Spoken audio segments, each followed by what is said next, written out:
মাইর খাবো, মারামারি করব না। আমরা মাইর খেয়ে হলেও, রক্ত নিজেদের জড়ায় হলেও আমরা বিজয়ী হয়ে প্রজ্ঞাপন নিয়ে বাড়ি ফিরে যাবো। ব্যারিকেড দিলে ব্যারিকেড ভাঙার চেষ্টা করবেন না প্লিজ। এটা নিছক একটা কর্মসূচি। আমরা বিভিন্ন কর্মসূচি দিয়ে সরকারের উপর চাপ তৈরি করতেছি। এমন কোনো কথা নেই যে সচিবালয়ের অভিমুখে গেলেই আমাদের দাবি পূরণ হবে। আমরা যমুনার দিকেও মার্চ করব।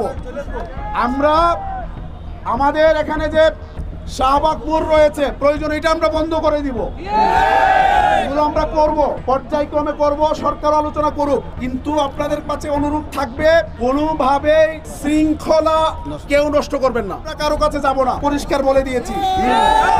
আলোচনা বহুত হয়েছে, অনেক টেবিল লক হয়েছে, ফাইল চালাচালি হয়েছে, সিদ্ধান্ত হয়েছে এই বিষয়গুলো দেওয়ার। সুতরাং এগুলো প্রজ্ঞাপন ছাড়া আলোচনার কোনো আমাদের আর দরকার নাই। আছে কিন্তু পুলিশ প্রশাসন, গোয়েন্দা যারা আছে তাদের সাথে আমরা মিডিয়া হিসেবে তাদের সাথে আমরা যোগাযোগ রক্ষা করছি।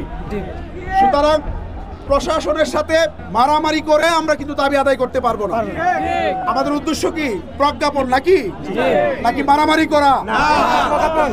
মারামারি করবো না। প্রয়োজনে আমরা মাইর খাবো, মারামারি করবো না। আমরা মাইর খেয়ে হলেও, রক্ত নিজেদের জড়ায় হলেও আমরা বিজয়ী হয়ে প্রজ্ঞাপন নিয়ে বাড়ি ফিরে যাবো।